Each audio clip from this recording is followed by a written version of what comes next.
नमस्कार, आर्या न्यूज देख रहे हैं आप और मैं आपके साथ अलका सिंह। इस बुलेटिन में हम बात करेंगे कुछ बड़ी खबरों की। क्या कुछ राजनीतिक माहौल अलग अलग राज्यों में चल रहा है, क्या सरगर्मियां चल रही है, कौन कहां पर नामांकन कर रहा है और कहां पर बीजेपी के खिलाफ षड्यंत्र रचा जा रहा है और किसे बीजेपी का सहयोगी किया जा रहा है। तो बड़ी खबर टीवी स्क्रीन पर अमेठी से हम आपको दिखा रहे हैं, जहां पर केंद्रीय मंत्री स्मृति ईरानी अब से थोड़ी ही देर में नामांकन करेंगी। आपको बता दें कि सुबह 8 बजे आवास पर पूजन हवन हुआ, उनके पार्टी कार्यालय से रोड शो भी निकालेंगी स्मृति ईरानी। गौरीगंज के कई इलाकों से होकर रोड शो निकलेगा। आपको बता दें कि मध्य प्रदेश के सीएम भी इस दौरान उनके साथ रोड शो में शामिल होंगे और गौरीगंज में रोड शो यह शुरू हो चुका है सुबह 10 बजे से ही।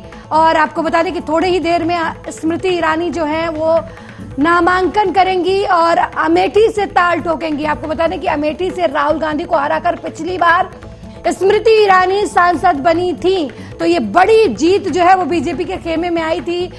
कांग्रेस की पुश्तैनी सीट इसे कहे, एक तरीके से पारंपरिक सीट मानी जाती है। इस पर राहुल गांधी को बड़े मत से हराकर स्मृति ईरानी लोकसभा पहुंची थी और बीजेपी के लिए कहीं ना कहीं ये जो सीट जो है बीजेपी के साख जो है इस पर दांव पर लगेगी। माना यह भी जा रहा है कि राहुल गांधी एक बार फिर से अमेठी से ताल ठोक सकते हैं, लेकिन स्मृति ईरानी लगातार अपने जीत का दावा करते हुए एक बार फिर अमेठी से नामांकन भरने आज नामांकन ऑफिस पहुंचेंगे। इसके पहले स्मृति ईरानी रोड शो कर रही हैं। और इस खबर पर ज्यादा जानकारी के साथ हमारे संवाददाता अमित फोन लाइन पर जुड़ गए हैं। अमित, स्मृति ईरानी अमेठी से नामांकन आज भरेंगी, क्या कुछ अपडेट है आपके पास? देखिए, स्मृति ईरानी आज जो है अमेठी से जो है नामांकन भरेंगे। जिस प्रकार से देखा जाए स्मृति ईरानी की हम बात कर लेते हैं, कल जिस प्रकार से स्मृति ईरानी जो है राम मंदिर दर्शन करने के लिए पहुंची थी और आज की भी बात करें तो स्मृति ईरानी जो सुबह 8 बजे जो है निजी आवास पर जो पूजन हवन करने के साथ साथ वहां पर जो कार्यकर्ताओं से मुलाकात किए हैं। और देखा जाए जिस प्रकार से जहां पर से जो है आवाज से जो है नामांकन करने के लिए कलेक्ट्रेट ऑफिस पहुंचेंगे, वहां पर लगातार जो है जनता है वो और इनके कार्यकर्ता हैं वो वहां पर पहुंचते जा रहे हैं और जो है रोड शो करेंगे। और जिस प्रकार से देखा जाए मध्य प्रदेश के सीएम जो है वो भी शामिल होंगे। और नामांकन की बात करें तो तकरीबन 12 बजे के आसपास से जो है जो है नामांकन किया जाएगा। हम रोड शो की बात करें तो रोड शो जो है 10 बजे से जो है निकल चुका है। और कहीं न कहीं देखा जाए जिस प्रकार से भारतीय जनता पार्टी के जो बड़े चेहरे हैं, बड़े नेता है, वो भी जो है नामांकन में शामिल होंगे। कार्यकर्ता जो है रास्ते पर ढोल नगाड़े के साथ जो है फूलों के साथ उनका स्वागत करेंगे। और देखा जाए तो कहीं न कहीं जिस प्रकार से पुलिस व्यवस्था की बात करें तो वो भी लगातार मुस्तैद है और आने जाने वाले लोगों को किसी प्रकार की दिक्कतों का सामना न करना पड़े, तो ऐसे पूरे चाक चौबंद किए गए हैं। हम कलेक्ट्रेट ऑफिस की बात करें जहां पर नामांकन करने के लिए पहुंचेंगे, वहां पर भी जो है चाक चौबंद किए गए हैं। पुलिस के जवान जो है सीआरपीएफ के जवान वहां पर लगाए गए हैं ताकि वहां पर भी किसी प्रकार की जो है नामांकन में दिक्कतों का सामना न करना पड़े। तो कहीं न कहीं देखा जाए जिस प्रकार से भारतीय जनता पार्टी की जो है नामांकन को लेकर तैयारियां जो है वो पूरी हो चुकी हैं। और लगातार जो कहीं न कहीं वहां के जो जनता है और कार्यकर्ता है, जो बीजेपी के कार्यकर्ता है, वो इस नामांकन से काफी जो है खुश नजर आ रहे हैं। लेकिन अगर कहीं न कहीं सीट बात किया जाए, जिस प्रकार से जो है नामांकन जो है 3 मई के बाद जो है समाप्त हो जाएगा, प्रक्रिया है वो खत्म हो जाएंगे। लेकिन संशय ये बना हुआ है कि जिस प्रकार से कांग्रेस ने अभी जो अभी प्रत्याशी नहीं उतारा, कहीं न कहीं इसको लेकर लगातार सियासी गलियारों में चर्चा जरूर देखने को मिल रही। अमित, जिस तरीके से नामांकन के पहले लगातार बीजेपी नेता जो बड़े हैं उनकी तरफ से रोड शो निकाला जा रहा है, बात करें राजनाथ सिंह की, आज जो लखनऊ में नामांकन कर रहे हैं, स्मृति ईरानी आज अमेठी से पर्चा भर रही हैं, तो कहीं ना कहीं बीजेपी ये रोड शो के जरिए अपने शक्ति प्रदर्शन की कोशिश कर रही है, दिखाने की कोशिश कर रही है कि आम लोगों के बीच उनकी लोकप्रियता कितनी बनी हुई है। देखिए, अगर देखा जाए जिस प्रकार से अगर हम लखनऊ की बात करें तो लखनऊ में भी राजनाथ सिंह जो है आज नामांकन दाखिल करेंगे। और जिस प्रकार से देखा जाए स्मृति ईरानी अमेठी से जो नामांकन दाखिल करेंगी। अगर हम लखनऊ की बात करें तो सीएम योगी आदित्यनाथ समेत जो उत्तराखंड के सीएम हैं पुष्कर सिंह धामी, ये जो है रोड शो में शामिल होंगे। तो कहीं न कहीं अपना शक्ति प्रदर्शन जो भारतीय जनता पार्टी लखनऊ में करेगी। हम अगर अमेठी की बात करें तो अमेठी में जिस प्रकार से देखा जाए तो भारतीय जनता पार्टी जो है कि जो है प्रत्याशी है स्मृति ईरानी, वहां पर जो अपना नामांकन दाखिल करेंगे। तो कहीं न कहीं वहां पर जो मध्य प्रदेश के सीएम है वो भी वहां पर शामिल होंगे। कहीं कि इसके जरिए भारतीय जनता पार्टी जो अपना शक्ति प्रदर्शन दिखाएगी और जनता को अपना माहौल बनाने की पूरी कोशिश किया जाएगा कि जनता को अपने किस तरह से खेमे में किया जाए। और लखनऊ और अमेठी में दोनों जगह जिस प्रकार से भारतीय जनता पार्टी जो है रोड शो करेगी और तमाम दिग्गज चेहरे जो है वो भी कहीं न कहीं इस नामांकन और रोड शो में शामिल होंगे, तो कहीं न कहीं भारतीय जनता पार्टी अपना माहौल बनाने के लिए पूरी तैयारी करती हुई जरूर नजर आ रही है। अमित, वायनाड पहुंची थी, दूसरे चरण का जो चुनाव था जहां से वायनाड से राहुल गांधी प्रत्याशी हैं, वहां पर भी स्मृति ईरानी गई थी। उन्होंने कहा था कि वो अमेठी में राहुल गांधी को हराकर वायनाड भी हराने आई हैं। लेकिन खबर ये भी चल रही है कि जो अमेठी की सीट है इस बार इतनी आसान नहीं होने वाली है स्मृति ईरानी के लिए। हाँ बिल्कुल, अगर देखा जाए जिस प्रकार से जहां से राहुल गांधी जो है प्रत्याशी है वायनाड की बात करें तो वहां पर स्मृति ईरानी गई थी, लेकिन जिस प्रकार से अगर अमेठी की बात करें तो अमेठी जिस प्रकार से देखा जाए तो कांग्रेस का गढ़ माना जाता है, कांग्रेस की अच्छी पैठ मानी जाती है, क्योंकि यहाँ पर जो है इनके पूर्वज जो है सांसद रहे। लेकिन जिस प्रकार से अमेठी की बात करें 2019 में जो है स्मृति ईरानी ने राहुल गांधी को हराया, लेकिन जब स्मृति ईरानी जो वायनाड पहुंची तो जिसके बाद जो राहुल गांधी ने ये निर्णय लिया कि यहाँ से इनको प्रत्याशी बनाया जाए, लेकिन पार्टी कार्यालय में देखा जाए तो लगातार कांग्रेस की पार्टी कार्यालय पर बैठक देखने को मिल रही है। जो देखा जाए जिस प्रकार से संशय बनी थी कि खड़गे यहाँ से चुनाव लड़ेंगे, लेकिन खड़गे की बात करें तो वो कहीं न कहीं पार्टी पूरा नेतृत्व संभालते हुए नजर आ रहे हैं। लेकिन जिस प्रकार से स्मृति ईरानी की बात करें तो स्मृति ईरानी के सामने राहुल गांधी के भी जो है खड़े होने की संभावना बताई जा रही है, क्योंकि आज ही कल वहां से जो है प्रत्याशी घोषित हो जाएगा कि वहां से कौन लड़ेगा। फिलहाल जिस प्रकार से देखा जाए तो कांग्रेस जो है कहीं न कहीं राहुल गांधी को लेकर कहीं न कहीं ये चर्चा है कि राहुल गांधी से वहां पर जो है जो अपना प्रत्याशी जो है वो घोषित करेगी, लेकिन कहीं न कहीं जनता भी चाहती है कि कांग्रेस जल्द से जल्द वहां पर प्रत्याशी जो है घोषित। अमित, जिस तरीके से पहले राहुल गांधी को पिछले लोकसभा चुनाव में स्मृति ईरानी ने हराया था, लोगों का यह भी कहना है कि अब अमेठी में एक बार फिर से कांग्रेस की तरफ लोगों का रुझान बढ़ रहा है। लोगों का कहना है कि कांग्रेस की सरकार, कांग्रेस का जो प्रत्याशी था, कांग्रेस की तरफ से राहुल गांधी जब अमेठी में सांसद थे तो उनके कार्यकाल में ज्यादा बेहतर काम हुए हैं।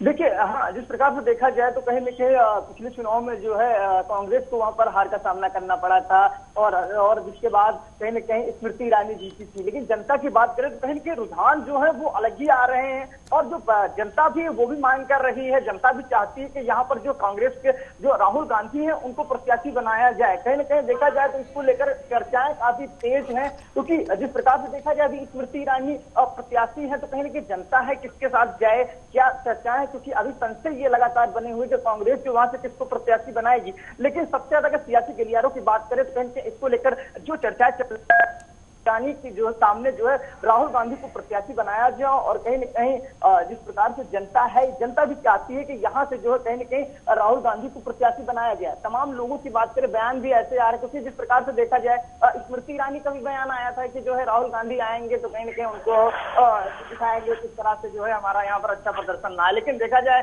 प्रत्याशी आने के बाद ही क्लियर हो पाएगा कि कांग्रेस यहाँ से किसको प्रत्याशी बनाती है। जी बहुत बहुत धन्यवाद अमित, इस खबर पर जानकारी देने के लिए। आगे भी हमारे साथ बने रहिए, कुछ और खबरों पर हम आपसे जानकारी लेंगे।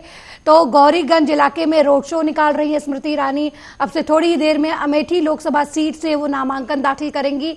टक्कर का मुकाबला होगा, लेकिन किसके साथ होगा, कांग्रेस पार्टी की कौन से व्यक्ति पर दांव लगाती है, ये देखने वाली बात होगी। अगली खबर की तरफ बढ़ते हैं।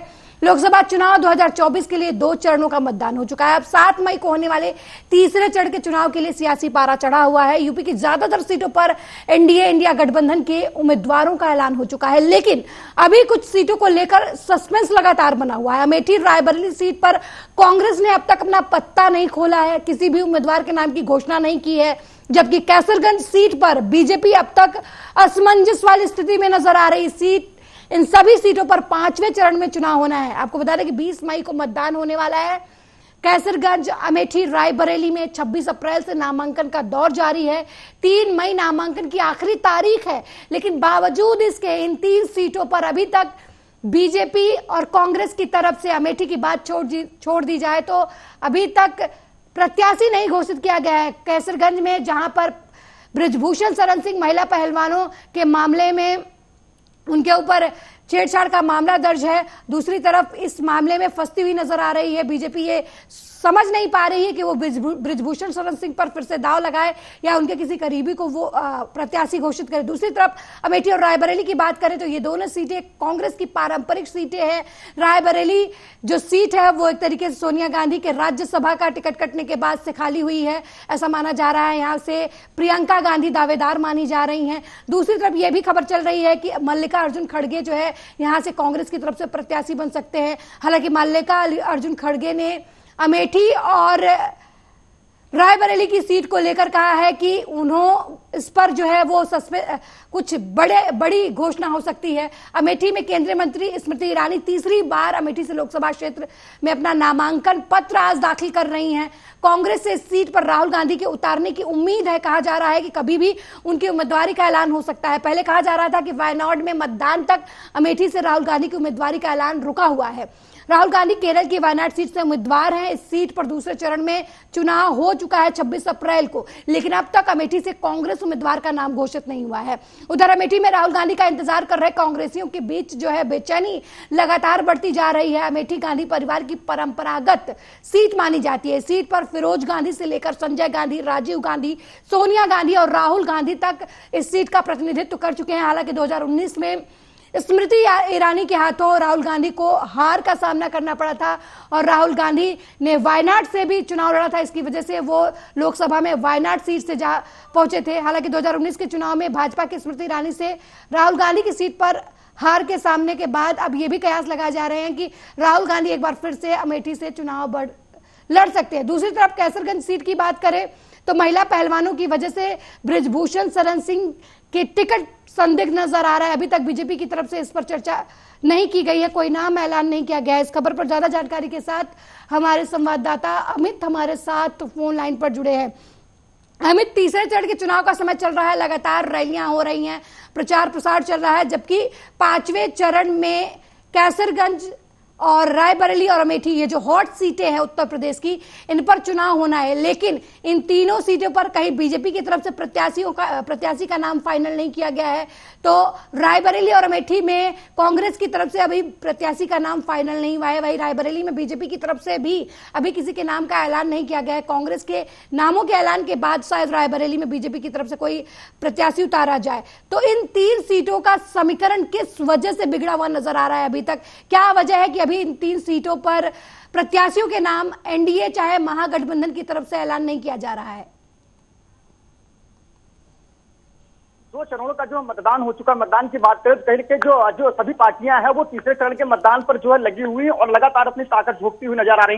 अगर उत्तर प्रदेश के समीकरण की बात करें तो कहीं के लगातार 3 सीटें हैं ऐसी जो चर्चा का विषय बनी हुई, चाहे अमेठी की बात करें या रायबरेली की बात करें या कैसरगंज की बात करें, तो कहीं के उत्तर प्रदेश में सबसे ज्यादा चर्चा का विषय बनी हुए हैं। लेकिन जिस प्रकार से देखा जाए, जो अमेठी और रायबरेली की सीट है ये कहीं ना हॉट सीट बनी हुई, क्योंकि यहाँ पर कांग्रेस का गढ़ माना जाता है। लेकिन कांग्रेस ने जिस प्रकार से अभी तक अपना पत्ता नहीं खोला, यहाँ से कौन सा प्रत्याशी बनाया जाएगा, इसको लेकर लगातार कांग्रेस पार्टी कार्यालय में बैठक चल रही है। जिस प्रकार से देखा जाए, पिछले दिन जो है जो कांग्रेस की जो है दिल्ली में बैठक हुई और लगातार जो प्रत्याशियों को लेकर चर्चा हुई, क्योंकि पिछली बार की बात करें तो कहीं ना कहीं जो रायबरेली है, रायबरेली की बात करें तो यहाँ पर जो है जो सोनिया गांधी यहाँ पर प्रत्याशी थी, फिलहाल ये राज्यसभा सांसद है, कहीं ना कहीं इसको लेकर वो चुनाव नहीं लड़ेंगी। और रायबरेली की बात अगर अमेठी की हम अगर बात करें तो अमेठी में जिस प्रकार से 2019 में कांग्रेस को यहाँ पर हार का सामना करना पड़ा था और स्मृति ईरानी जो है तो जीत हासिल हुई थी। लेकिन जिस प्रकार से यहाँ की बात करें तो कहीं ना कहीं इन दोनों सीटों पर लगातार चर्चाएं हो रही हैं। और कांग्रेस की बात करें तो कांग्रेस को में लगातार इसको लेकर बैठक चली, प्रत्याशी किसको बनाया जाए। लेकिन दोनों सीट की बात करें तो कहीं ना कहीं प्रियंका गांधी और राहुल गांधी को लेकर चर्चा चल रही है। मल्लिकार्जुन खड़गे की अगर हम बात कर लेते तो कहीं ना कहीं उन्होंने जिस प्रकार से कहा था कि हम यहाँ पर सरप्राइज देंगे और किसको प्रत्याशी बनाएंगे, तो कहीं ना कहीं देखा जाए जिस प्रकार से कल की बात करें तो कल भी सूत्रों के हवाले से ये खबर आ रही थी कि जो है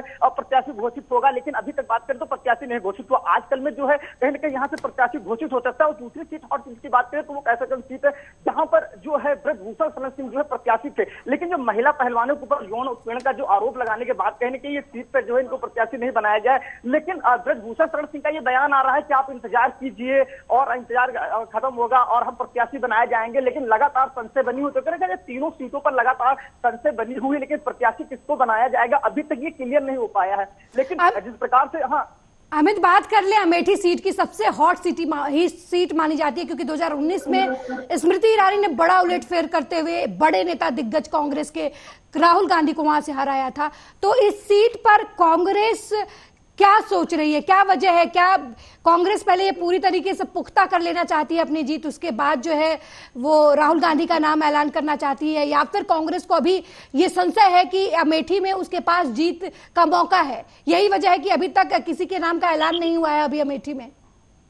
देखिए, अगर देखा जाए तो कहीं ना कहीं इन सीटों पर जो है, जहां पर पांचवें चरण में मतदान होना है, वहां पर जो है नामांकन की प्रक्रिया चल रही है और 3 मई को जो है यहाँ पर जो है नामांकन की प्रक्रिया जो है वो समाप्त हो जाएगी। लेकिन पार्टी से जो जो चेहरे हैं वो अभी तक सामने नहीं आएंगे। कांग्रेस ने भी पत्ता अपना नहीं खोला है, लेकिन संशय यही है कि जो है यहाँ से कांग्रेस जो राहुल गांधी को प्रत्याशी बनाएगी, क्योंकि इसको लेकर सियासी गलियारों में लगातार चर्चाएं चल रही हैं। बैठक में भी यही क्लियर निकल के आया है कि राहुल गांधी वहां से चुनाव लड़े। और जनता की बात करें तो जो कांग्रेसी हैं वो भी इंतजार कर रहे हैं कि राहुल गांधी को यहाँ पर प्रत्याशी बनाया जाएगा। फिलहाल क्योंकि तीसरे नाम पर अभी चर्चा नहीं चल रही, क्योंकि मलाइका खड़गे का नाम सामने चला था, लेकिन उन्होंने कहा है कि यहाँ पर हम सरप्राइज देंगे। तो सरप्राइज तो यही माना जाता है कि राहुल गांधी को यहाँ से प्रत्याशी बनाया जाएगा, क्योंकि वायनाड में जिस प्रकार से देखा जाए, स्मृति ईरानी जो प्रचार प्रसार करने के लिए जब पहुंची थी तो उन्होंने कहा था कि हमने जो है अमेठी में जो है राहुल गांधी को जो है हार दिलाई। लेकिन यहाँ पर भी जो कहीं ना कहीं इनको की बार हार का सामना होना हो सकता है। इसी कारण जो है राहुल गांधी यहाँ से जो है प्रत्याशी बनेंगे और स्मृति ईरानी को जो है हार कराएंगे। लेकिन देखा जाए तो कहीं ना कहीं इसको लेकर चर्चाएं तो है, कांग्रेस भी लगातार इंतजार कर रहे हैं, क्योंकि नामांकन की अमित, रायबरेली सीट की बात करें, रायबरेली में ऐसी चर्चाएं चल रही कि प्रियंका गांधी चुनाव लड़ सकती हैं या फिर मल्लिकार्जुन खड़गे लड़ सकते हैं। लेकिन प्रधानमंत्री ने अपनी एक रैली में कहा था कि हार के डर की वजह से है जो सोनिया गांधी राज्यसभा के रास्ते लोग पहुंच गई हैं सदन में। तो क्या ऐसा माना जा रहा है कि रायबरेली में कांग्रेस की जीत उस तरीके से सुनिश्चित नहीं है जैसे पिछले लोकसभा चुनाव में हुआ करती थी?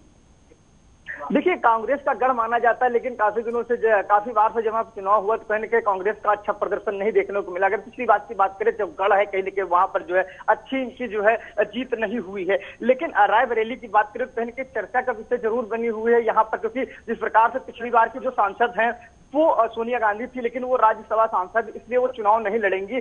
और देखा जाए तो कहीं ना कहीं चर्चा का विषय बनी हुई, क्योंकि प्रियंका गांधी वहां से चुनाव लड़ने की बात कर रही हैं। पार्टी कार्यालय में इसको लेकर बैठक चल रही है, क्योंकि जो कांग्रेस का ये गढ़ माना जाता है। लेकिन प्रत्याशी की बात करें तो अभी किसी ने पार्टी ने प्रत्याशी नहीं उतारना है। एक दूसरे के इंतजार करते हुए नजर आ रहे हैं कि पहले ये प्रत्याशी उतारे, तब हम उनके सामने कोई दिग्गज प्रत्याशी उतारेंगे। लेकिन अभी बात करें तो कहीं ना कहीं पार्टी कार्यालय में इसको लेकर नहीं है। लेकिन बैठक की बात करें तो कहीं ना कहीं अभी नामों को लेकर चर्चा चल रही है, लेकिन नाम जो है वो सामने नहीं आ रहे हैं। और जो कार्यकर्ता है, जो लोग हैं, कहीं ना कहीं इसके इंतजार में है कि यहाँ पर जो है नाम घोषित हो। और चुनाव को लेकर जो है चर्चाएं जो है सियासी गलियारों में लगातार जरूर चलती हुई नजर आ रही है, क्योंकि प्रत्याशी अभी तक किसी ने नहीं यहाँ पर उतारा हुआ है। अमित, बहुत बहुत धन्यवाद जानकारी देने के लिए। नजर बनाए रखिएगा, किसी भी वक्त कांग्रेस और बीजेपी की तरफ से कैसरगंज, रायबरेली और अमेठी को लेकर जो है वो प्रत्याशियों के नाम घोषित किए जा सकते हैं, क्योंकि 3 मई तक ही समय है यहाँ पर नामांकन दाखिल करने का। अगली खबर की तरफ बढ़ते हैं। बिहार में चुनावी सरगर्मियां अपने चरम पर है। एनडीए और INDAIA के बीच वार पलटवार का दौर लगातार जारी है। लोकसभा चुनाव के बीच बिहार में महागठबंधन महंगाई, बेरोजगारी, रोजगार जैसे मुद्दों पर लगातार सरकार को घेर रही है। प्रदेश के नेता प्रतिपक्ष तेजस्वी यादव रोजगार के मसले पर सरकार पर अपनी दबिश बढ़ा रहे हैं। अब उन्होंने चेतावनी देते हुए कहा है कि उनके कार्यकाल में जो 3 लाख नौकरियां प्रक्रियाधीन थी, उन पर नियुक्ति प्रक्रिया शीघ्र आरंभ की जाए। अगले कुछ महीनों में बड़ा आंदोलन होगा अगर उन पर काम नहीं किया गया। रविवार को चुनावी सभा से लौटने के क्रम में उन्होंने पटना में मीडिया के सामने भाजपा पर तेवर दिखाए और कहा कि भाजपा के लोग कभी काम की बात नहीं कर सकते। उन्होंने कहा कि 17 महीने में 5 लाख नौकरियां दी हमने, हमारी सरकार से निकलते ही पेपर लीक हो गया। पूर्व की बहालियों में 1 लाख बहाली बची हुई है, 3 लाख बहालियां हम प्रक्रियाधीन करके आए थे। आखिर ये लोग क्यों नौकरी नहीं दे रहे हैं? उन्होंने भाजपा पर तंज कसते हुए कहा कि एक नहीं 2 मुख्यमंत्री बनाए हैं, लेकिन काम के नाम पर सिर्फ बकवास करते हैं ये लोग। जेल में बंद हो जाएंगे, मंगलसूत्र ले लेंगे तो ये कर लेंगे, ये वो कर लेंगे की बात करते हैं। काम के बारे में, रोजगार, महंगाई, पलायन, बिहार को विशेष दर्जा देने के बारे में ये लोग बात नहीं करते हैं। इस बात का कोई मतलब नहीं है। नेता प्रतिपक्ष ने कहा कि हमारे भाजपा के लोगों और मुख्यमंत्री नीतीश कुमार से सवाल है कि जो 4 लाख बहाली हम प्रक्रियाधीन करके आए थे, उन पदों पर बहालियां क्यों नहीं हो रही हैं। उन्होंने कहा कि 1.5 साल पहले मौका मिला था, जो भाजपा में नौकरी नहीं दी। 17 साल में जो मौका मिला था उसमें क्यों नौकरियां नहीं दी गई। उन्होंने चेतावनी वाले अंदाज में कहा कि यदि प्रक्रियागत बहालियां शीघ्र शुरू नहीं होती हैं तो कुछ महीनों में बिहार में बड़ा आंदोलन होगा।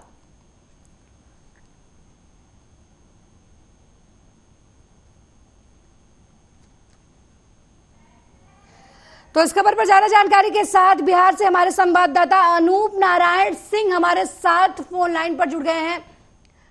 अनूप, तेजस्वी यादव ने चेतावनी दी है कि जो उनके कार्यकाल के दौरान प्रक्रियाधीन नौकरियां थी 3.5 लाख के करीब, अगर उन पर तुरंत सरकार की तरफ से काम नहीं किया गया तो आंदोलन करेंगे वो।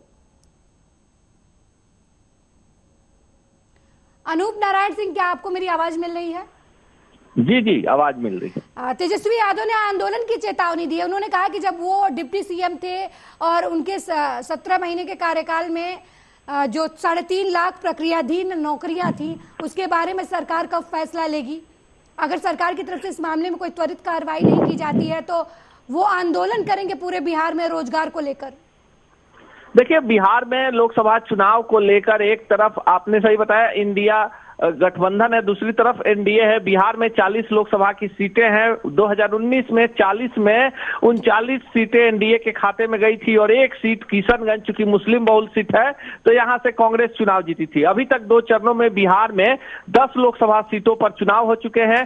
तीसरे चरण में जो चुनाव 5 सीटों पर होना है, ये राजद का बड़ा गढ़ माना जाता है। इसमें जो सीटें हैं अररिया, सुपौल, मधेपुरा, खगड़िया, ये जो सीटें हैं, झंझारपुर, ये सीटें सामाजिक समीकरण से यादव और मुस्लिम बहुल है। और बिहार में जो तेजस्वी यादव का वोट बैंक है एमओआई यानी मुस्लिम और यादव है। ऐसे में तेजस्वी यादव के सुर बदले हैं। पहले 2 चरणों में तेजस्वी जिस तरह से कई सारी उपलब्धियां गिनवा रहे थे, लेकिन जो बिहार की आम जनता है तेजस्वी की इन बातों में उसे अब कोई दम नजर नहीं आ रहा है।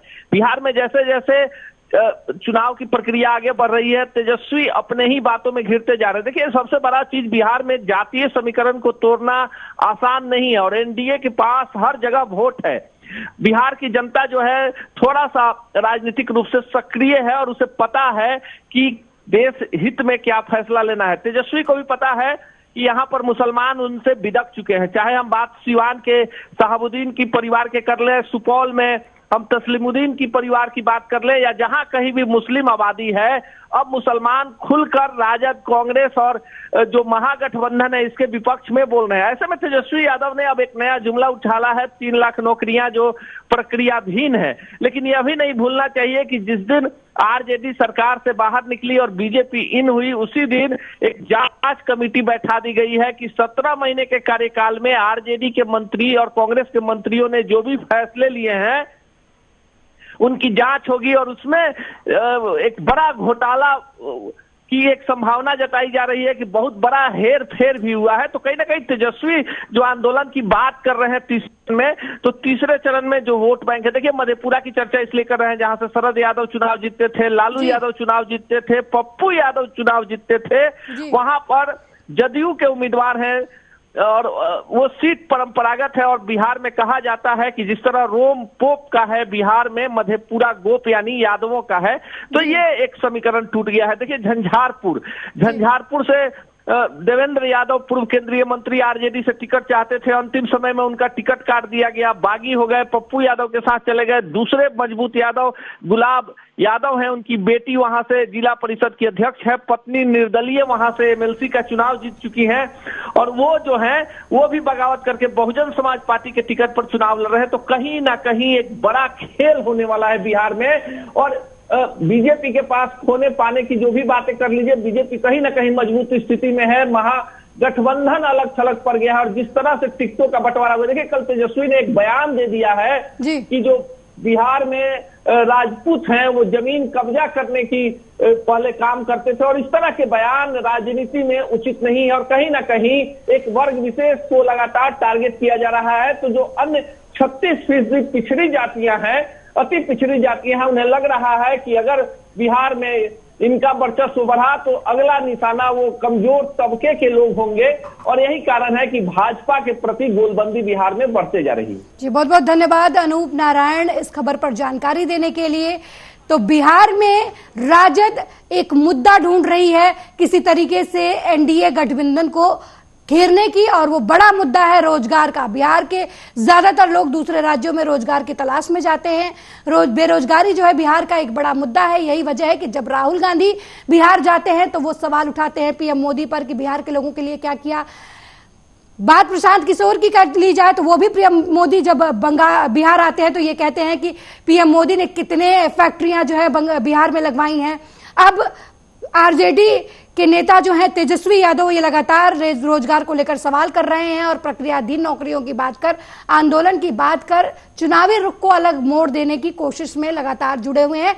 लेकिन बिहार की जनता के दिल में क्या है, वो चुनाव के समय किसे अपना मानती है, किसे वोट से बेदखल करती है, ये आने वाला समय बताएगा। मेरे साथ इस पेशकश में फिलहाल इतना ही। देश दुनिया की तमाम खबरों को देखने के लिए देखते रहिए आर्या न्यूज। नमस्कार।